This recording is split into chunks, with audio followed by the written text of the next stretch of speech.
In this video, we'll explore the evolution of form, and it ties in with identity because an identity is a pattern, which is a form of thinking, which is a form, feeling, which is a form, speaking, doing, and being, which are all forms. And reality is a series of interconnected forms. But the form is an idea, meaning all form is perceived through words, which is perceived through language. And before we have language, before we have words, before we have symbols, we have the one, we have the unconscious, we have the whole. And the one is broken into two. And the two is broken into four. The form is broken down into a series of pieces. Now, when we see clearly, we see symmetry, right? If you divide the one into two, you have two equal halves, right? But when you don't see clearly, then it looks like one half is bigger than the other half. That good is bigger or better than bad. But truly so, if you take a possibility field and you divide it through a distinction, which is a word, a paradigm, you get two equal halves. So if the distinction is good and bad, then there has to be a direction, a definition of the distinction between good and bad. And if it is a true polarity, in other words, if it's an accurate division, you get two equal halves. You could say, for example, good feelings and bad feelings. And then you have to clarify, of course. So what does that mean? Well, a bad feeling is anything that makes me tight, anything that binds me up, anything that is smaller, tighter, right? Colder, right? That's a bad feeling, small, tight, because they all, of course, relate to sensation. Is it a good sensation or a bad sensation? Well, in terms of feeling good and feeling bad, cold, tight, metallic, calculating, or hot and explosive and rage and hatred and unregulated and whatever. These are things that don't feel good, right? So then we say, well, they feel bad.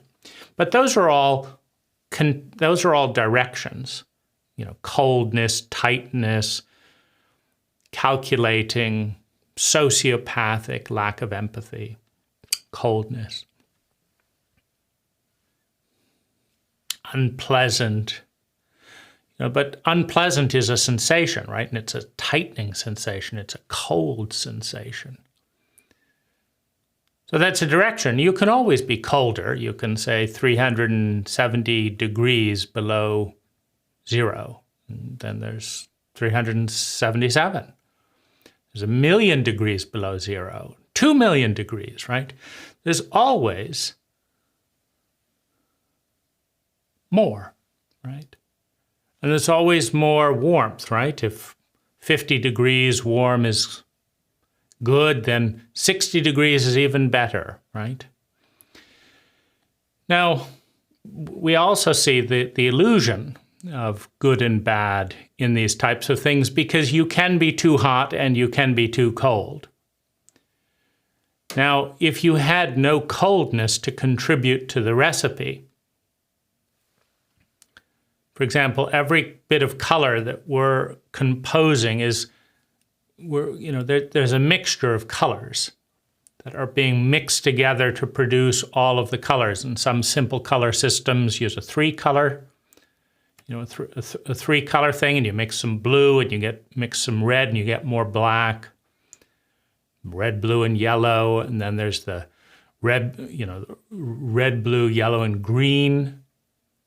Right? You mix some blue and some green, some red, you get some black. You mix blue and yellow, you get some green. You mix more blue, it gets darker green. And then there's this transparency. And so everything that we see, everything that we are, is on a continuum. So there's an endless continuum,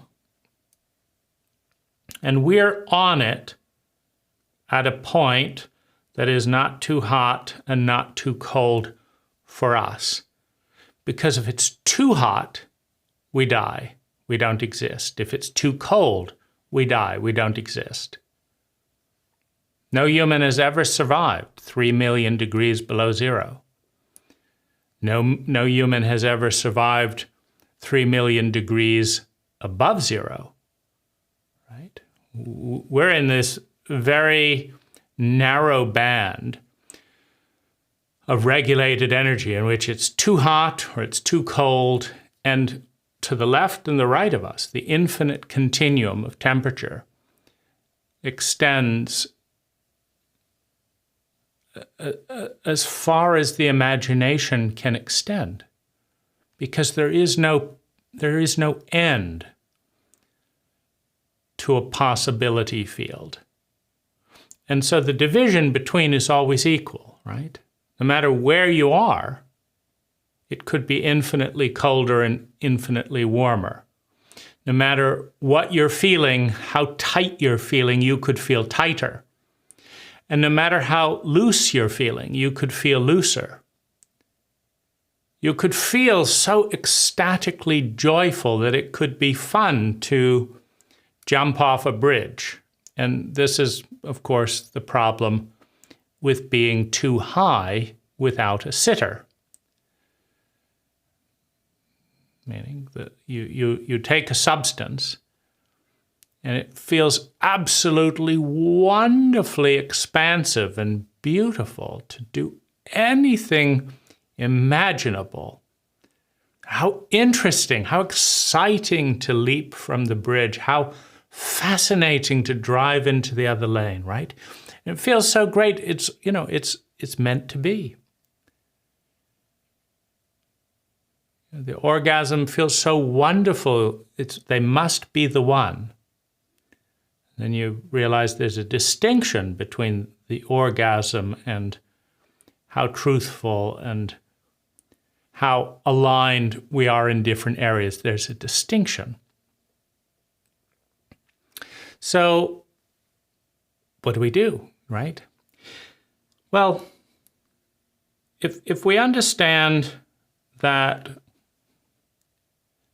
when cutting a possibility field with paradigms, with words, with mathematics, we're always dividing the one into two equal halves, and if we then do up and down, or right and left, or present good and or future good and future bad, and future good and past good, future bad and past bad. Now we can divide that infinitely, right?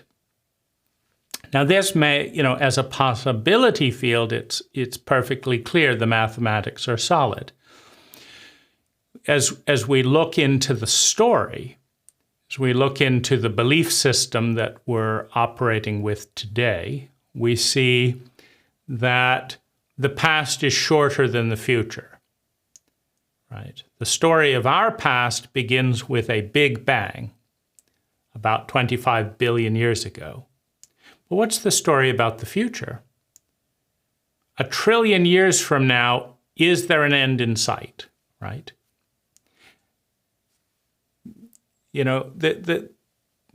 What's to stop reality moving? 20 trillion years into the future, 30 trillion years, a trillion years into the future, we now start to see a very asymmetrical pattern. This tiny little thing, 24 billion years. Now we've got a trillion. So the line between past and future looks asymmetrical. But is it real, right?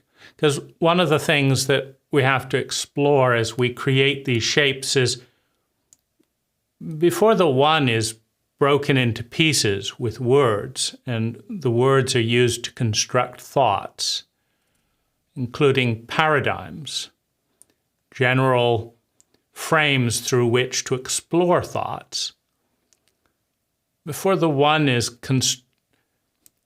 broken into many,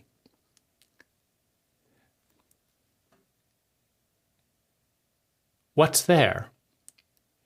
And if we do break the world into 2, or into 4, or into 6, or we restructure it,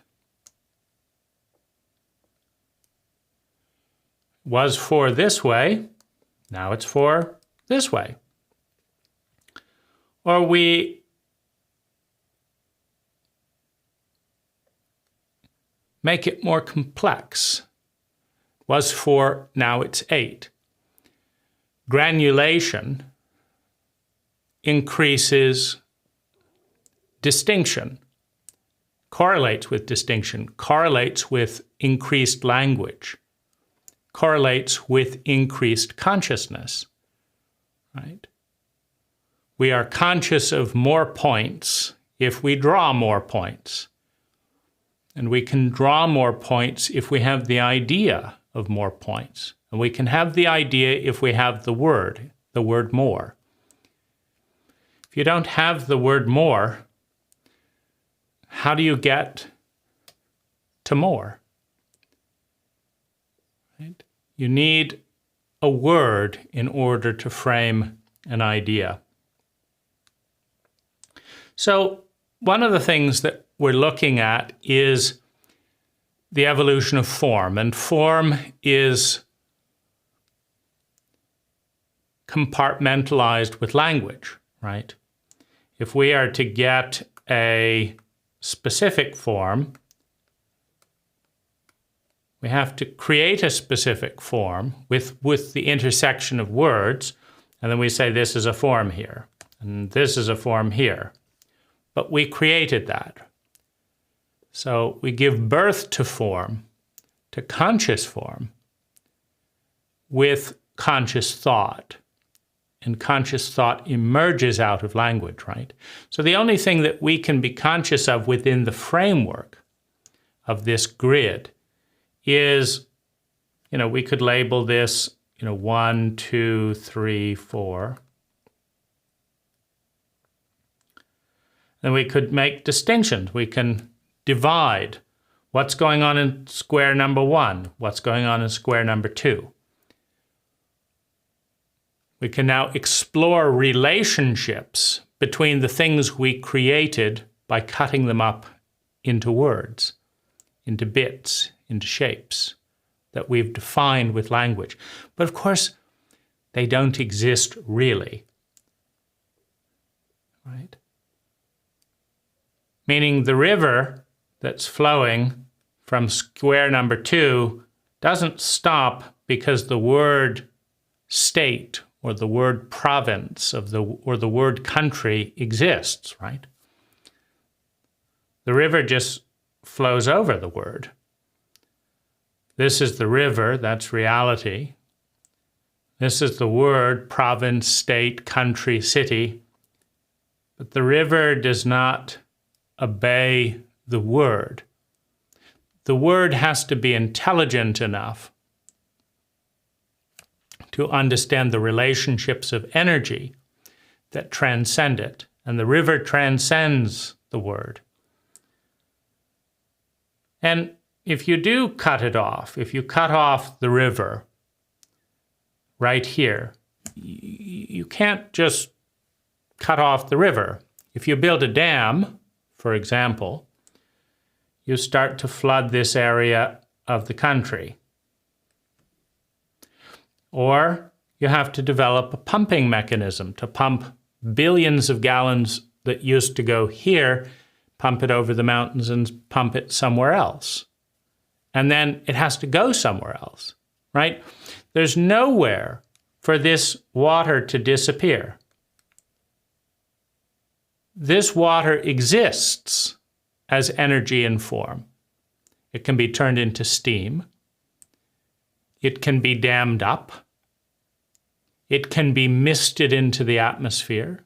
It can create a dense fog over the entire grid, the entire country.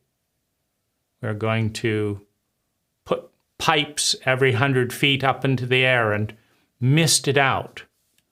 And from there it can blow outside the boundary, start bringing fog and mist into other countries, other counties, other states. Or, you say, because the wind doesn't follow the shape either, the definition of a country, of a county, of a city. The wind transcends the language, the boundary. You see, and the same is true with thoughts and feelings. If I have a feeling, we can pretend that that's my feeling, and we can pretend that this is your feeling. We can pretend that. But the reality is, much like the mist and the water, that your feeling creeps over into my feeling, and my feeling creeps over into your feeling. There is an exchange of energy. That's the reality. The delusion is the language. You and me. That's you, and that's me. That's the delusion. But the feelings flow. The money flows. The wind flows. The water flows. We drink from one water. Take light from one sun. We are interconnected. And so we pretend that that's you and that's me. But the energy that is between us does not follow the dictates of language. And so you could say that part of the challenge, or what is evolving, are ideas, right? That reality is, and then we have the idea of what reality is. And the idea of what reality is always simpler than what reality is.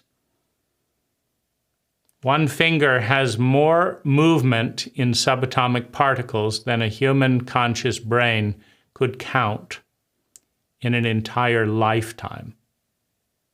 So there's more going on in this finger at a subatomic level than the conscious mind of one individual could count in an entire lifetime. They couldn't even count an hour of movement in this finger in an entire lifetime. But we don't try. We don't, because that's real. What we talk about is something that's far less real. We create an abstraction, a symbol for all that complexity. And we just say, there's a lot of things going on in that finger. It kind of covers it. It's not doing a very good job at covering it, but it kind of covers it. And that's how we take something real and dumb it down into the illusion of language at a level of crudeness within which we have the bandwidth to relate to. That's what we do. And then once we learn this system, we start developing other systems, and maybe that runs into its limit, right? And then we start developing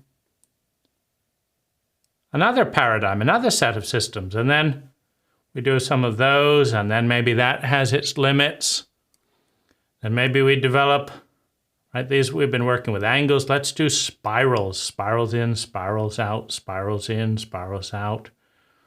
But the spiral, it's spiral.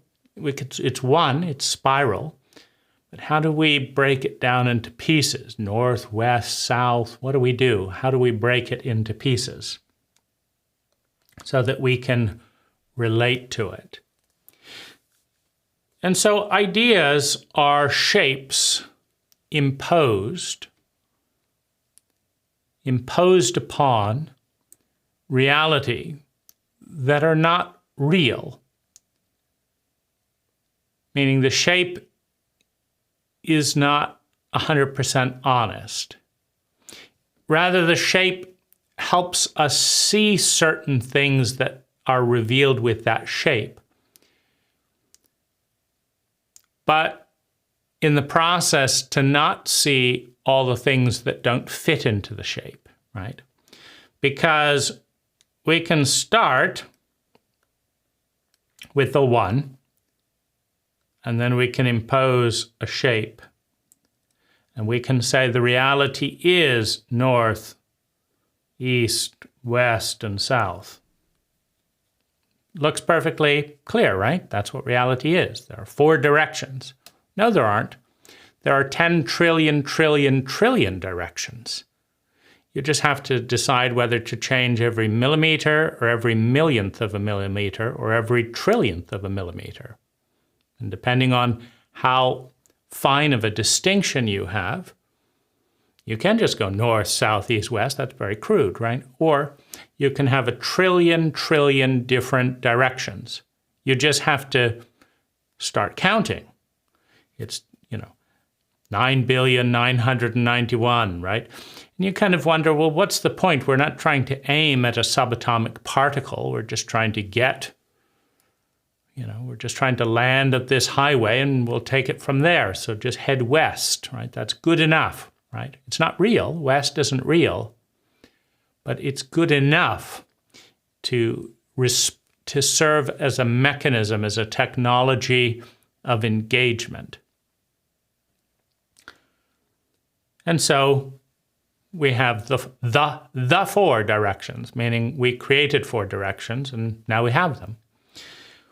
We could create other directions. There's no logical reason why we don't have the 20 directions. One of them would be, my drawing wasn't accurate. I thought I was going to create 20. I just created, let's say 1, 2, 3, 4, 5, 6, 7. Only 7 directions, right? So the 7 directions. No. 7 words that I've applied upon space to create the illusion that there are only 7 directions.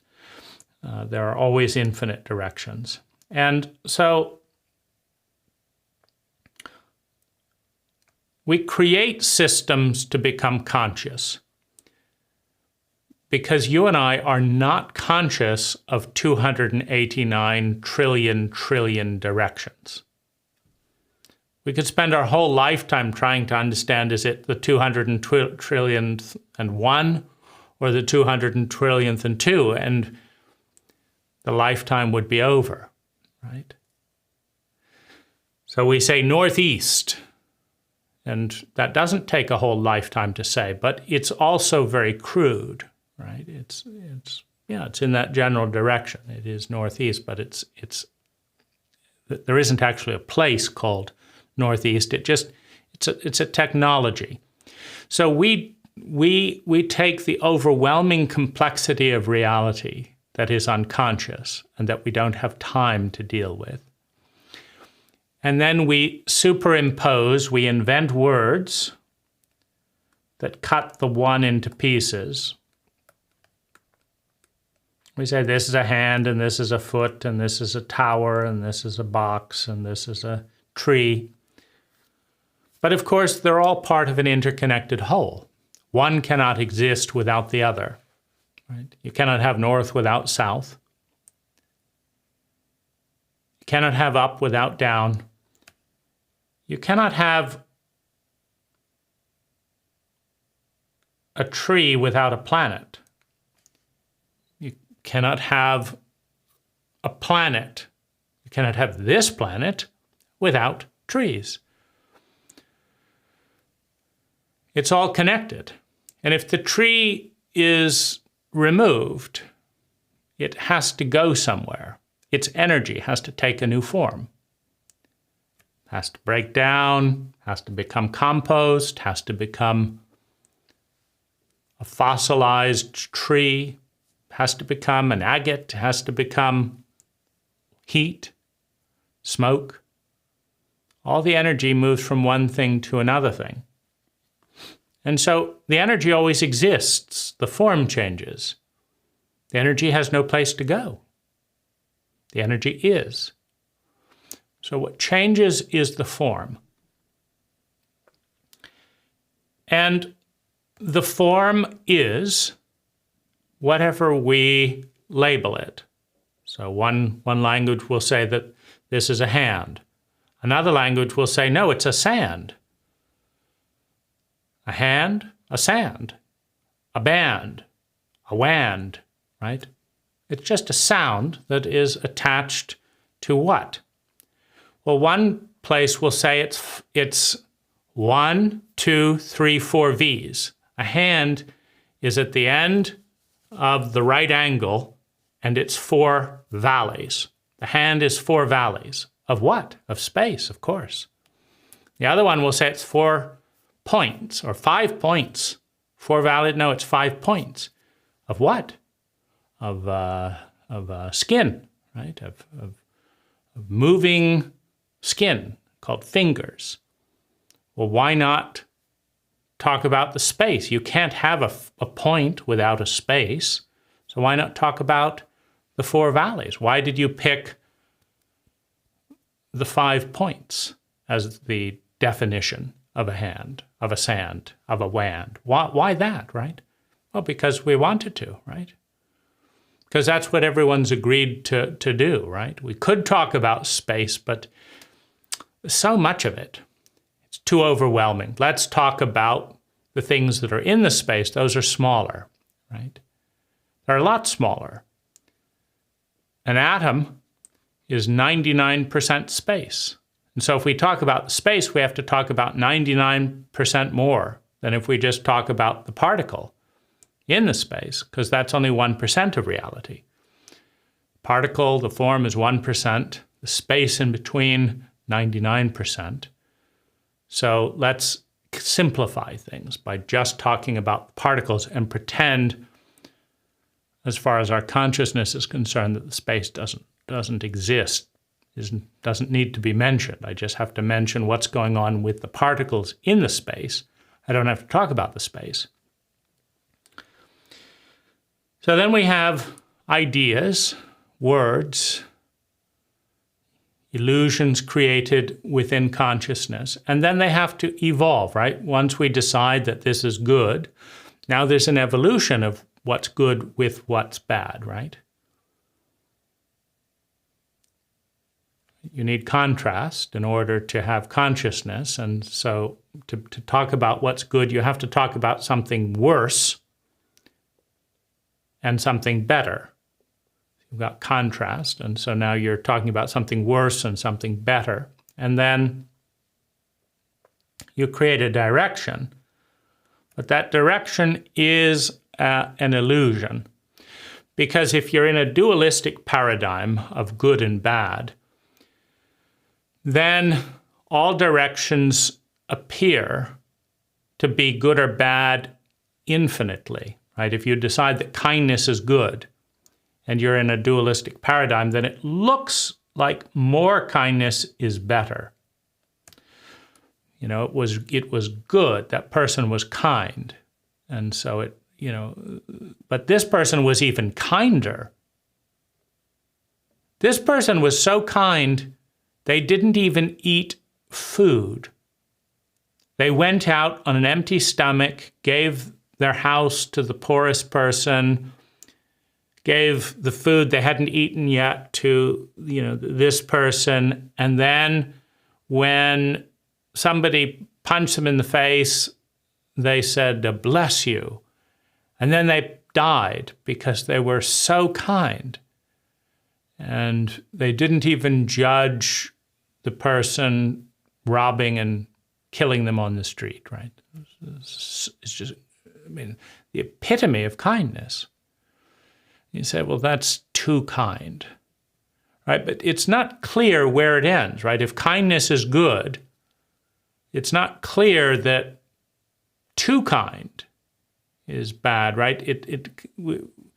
We talk about these ideals, like if I could only be more kind, if heat is good, if I could only get the temperature up below, I got the temperature up to 130 degrees Fahrenheit.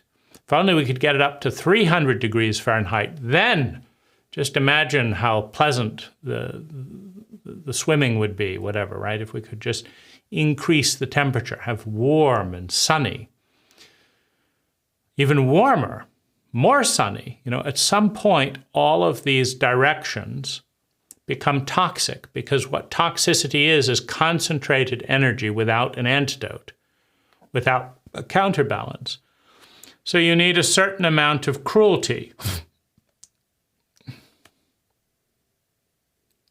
You need a certain amount of cruelty to counteract, to balance out, to heal extensive kindness. Before you die, beat up in a gutter, having given your house to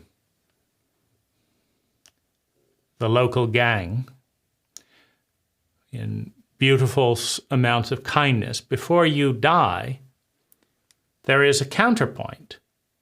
It's called no. The counterpoint to yes is no. The counterpoint to giving is not giving, or is taking. And the question is, where's the balance, right? The balance is what's healthy. And all these words are the thing we use to find our balance. Because at the center of reality is grace. At the center is balance. At the center is ease. As we go off into the extremities, we become unbalanced, we become uncentered, and we become toxic. And we come back to balance. We come back to ease.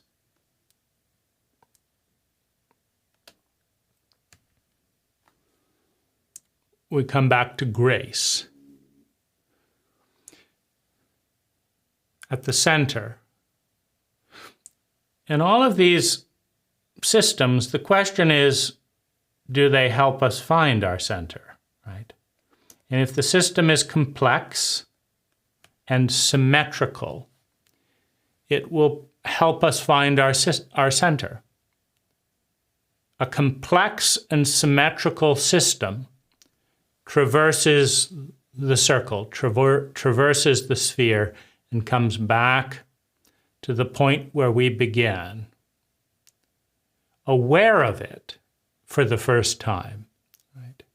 Because now it has language, now it has memory, now it has shapes that we've invented and then membered and then remembered. And now we're back at the center, we're back at the point.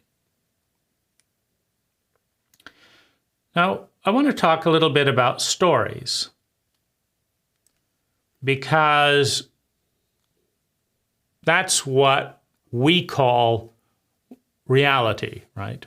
We make up a story with words. The words, first we invent the words, and then we invent the relationship of the words, and then we tell a story with those relationships of words. Once upon a time, there was nothing. And then, poof, a big bang. And then, this tiny little ball of energy got bigger and bigger and bigger and bigger. And then, divided into smaller and smaller parts. Hydrogen became this gas, and nitrogen divided into this, and the helium came into thing, and they combined like this. And then, they just kept getting bigger, and they kept getting longer. And all their relationships began iterating in various ways. And then this became this, and this one combined to become this, and then this one combined to become that. And then? And then there are all these stars and planets and stuff, and some did this, and some did that, and some did this, and some did that. And then? Well, then billions of years ago, this little planet started moving around and revolving around that big shiny thing. And then there was slime. What happened next? We create a story with language, but the story isn't real. It's all that we know. It's all that we can become conscious of, because consciousness is resting on the foundation of the words we use to generate it. It's all that we can know. It's all that we know. It's all that we can know. And yet, it's not real. Utah and its separation from California isn't real. The birds don't pay any attention to those lines, nor does the water, nor does the wind, nor do the seeds, nor does the nuclear waste carried from Fukushima say, oh, that's Utah, that's California, that's Utah, we've got to stop here, got to sign our passports. There's almost nothing that pays any attention to the border, right? All you have is a sign on an endless terrain. And you can go around the world millions of times, and there's no end. It's an endless terrain. And you can go off the earth and off west, off north. You can start soaring through space, and there's no end. No matter how fast the rocket, you cannot get to the edge of the universe. No matter how fast the car, you can't get to the edge of the earth. Or the boat, you can't get to the edge. You just go round and round and round and round. And by the time you take a revolution around the universe has gotten bigger, longer, and more complex. So the universe you revolve the next time is a different universe. And by the time you've gone around the world in 180 days, or 3,000 million milliseconds, or 20 trillion trilliseconds, depending on how you want to cut up time. By the time you've gone around the world in 180 days, it's a different world. The people have all moved, right?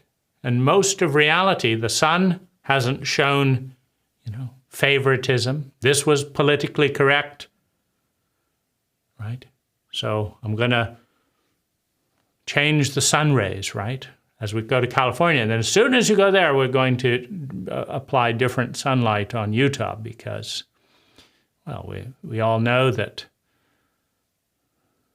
Utah isn't as woke as California. So nobody pays any attention to this in the larger scheme of things, except we do as we pay attention to words, as we pay attention to our stories about words. So if our stories aren't real, if we make them up, and truly so, there have been 10,000 stories and counting in more than 10,000 cultures and counting, each with a different story, each with a different paradigm, each with a different cult, a group of people that all agreed to do certain things because that's the way they did things. And they did them, and that's the way they did things because that's the way they had done them before. And they did them before because that was the way to do things. And so that's why the newly born in that cult are going to eat this and hear this story about reality and learn these things in little buildings called schools. Some cults didn't have little buildings called schools. they had ecologies called pools, right? And the children went out into the ecology.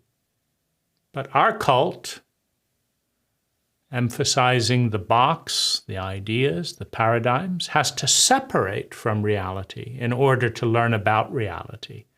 So we go inside little boxes to learn about what's outside the box, rather than never enter the box at all to learn about what isn't in the box, right? And that's a cult phenomena.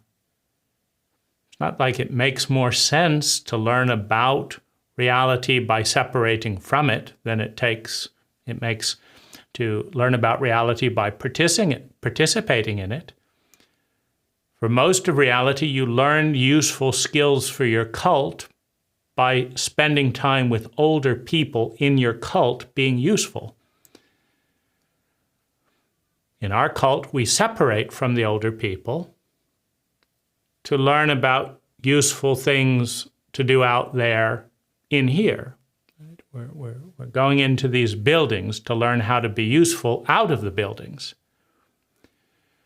So, is one story better than another? Right? Well, one story produces different results. There's a probability field that is generated by every story. Imagine the paradigm of chance and serendipity. Well, if you're a hunter in the paradigm of chance and serendipity, you shoot an arrow, right? Remember Ivan trying to look for his bride? Prince Ivan pulls back, he shoots the arrow, and it lands next to a frog. Serendipity, right? You've got to go out into the world and discover your fate. You don't aim at a frog. No, you shoot an arrow and you discover where it lands. Well, it landed at a frog. I've got to marry a frog and become a frog prince. Why? Because serendipity dictated. Because fate was believed in. Well, what's fate? It's an idea. And it leads to a different probability field than taking aim, right? Well, what's taking aim? It's an idea, but it leads to a different probability field than just blindfolding and shooting an arrow. If 1 million people shoot an arrow blindfolded in a city, that probability field leads to a certain number of people being shot by arrows. But, in the countryside, miles from anyone, that type of probability field leads to almost shooting a frog. And in a land of fate, it means marrying a frog.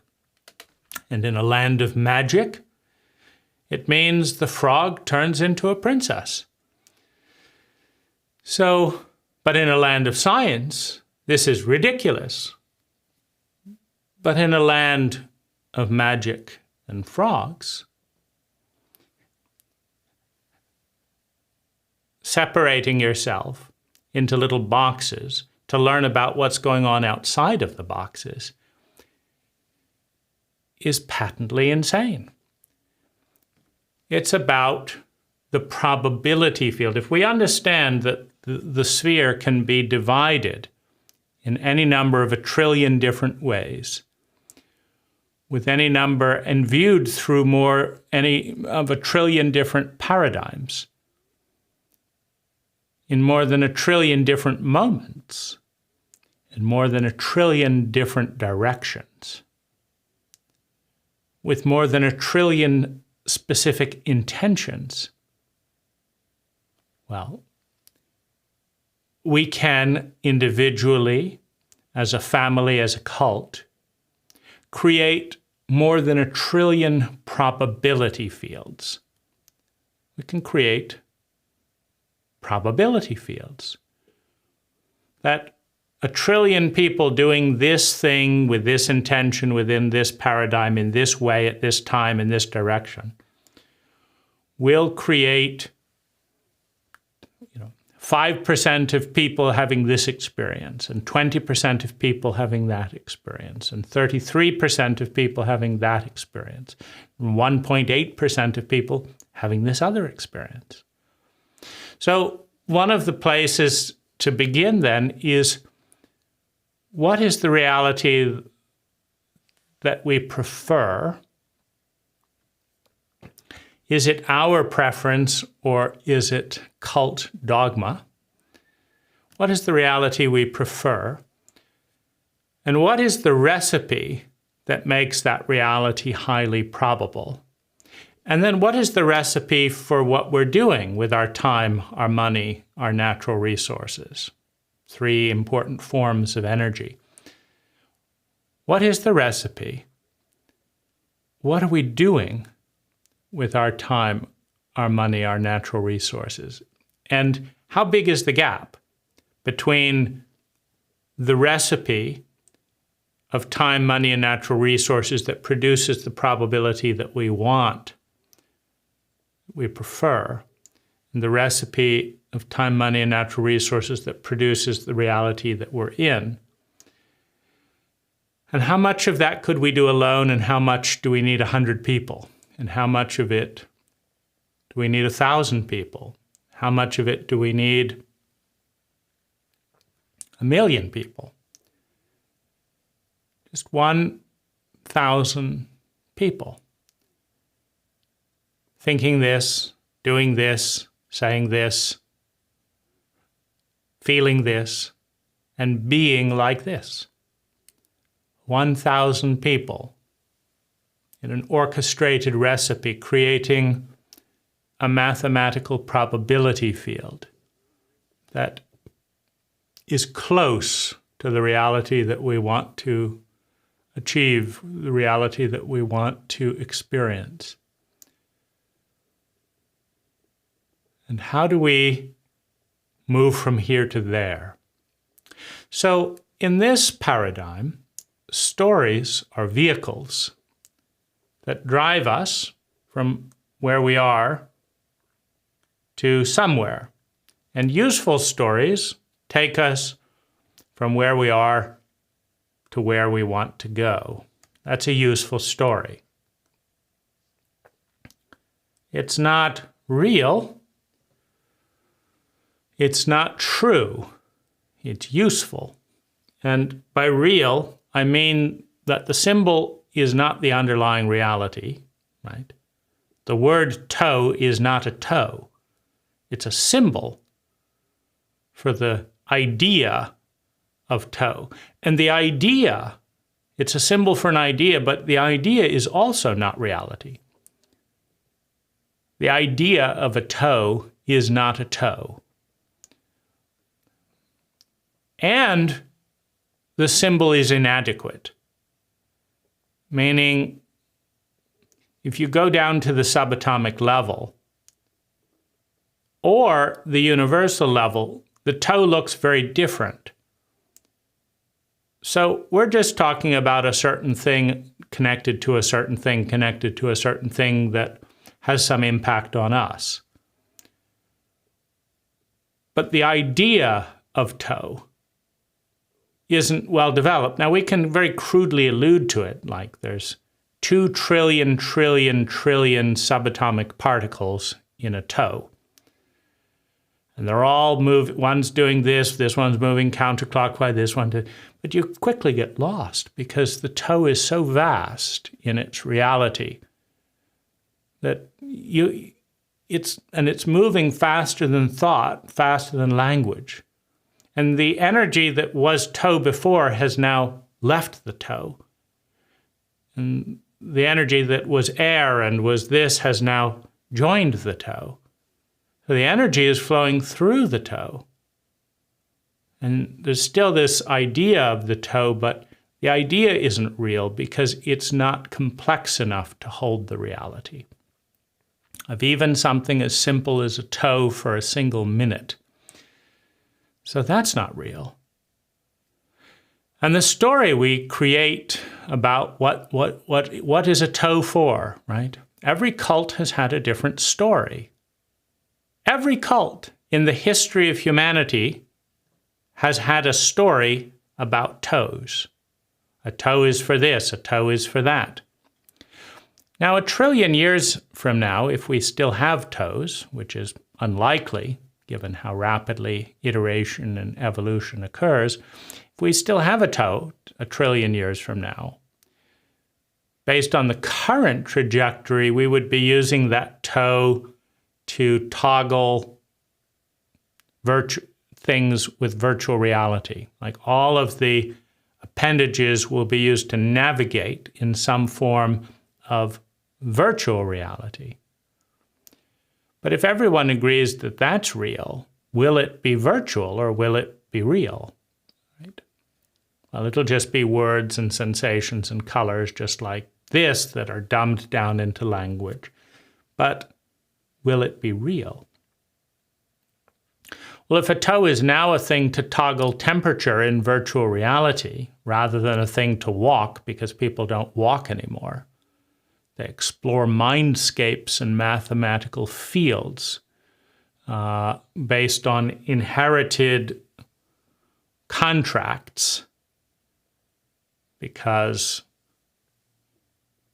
wealthy families bequeath their children an unlimited supply of electricity and screen time to be immersed in perfect reality at 6 years old and never need to come out and just live happy lives of growth and productivity, maybe visiting their parents in virtual reality or visiting the past family trees and their programs which have continued after the energy has left. Well, then a toe is no longer for walking, it's for toggling.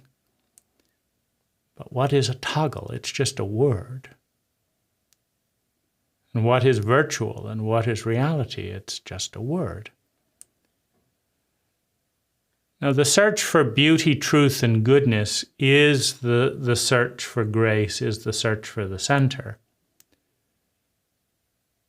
The biology has a pleasure-pain mechanism that is guiding us towards the center, right? We will still be guided towards beauty, truth, and goodness because that's where life is aiming, at complexity, at grace, at efficiency, at intelligence. We will still be guided there in whatever story, in whatever language, because it's built in. It is our nature. It is nature. Life is pointing towards beauty, pointing towards goodness, pointing towards truth. And so as the technologies change, the language of which is the primary technology, the language of mathematics, it's a technology. And some technologies break down into 10, and some technologies break down into 20. We're talking about distinctions, they're just words. If you multiply 10 times 10, you get a different number depending on the number system. If you have a 14-point number system rather than a 10-point number system and you do 10 times 10, you get a different number than if you use a 10 number system and multiply 10 by 10. And we're talking about distinctions. We're talking about language.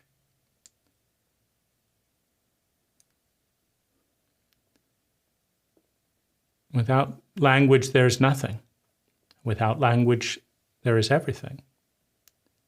The witness transcends language, transcends the ego, transcends words, transcends human consciousness. The witness holds the words that are constructed within the space that is held for the ego to construct in. Thank you.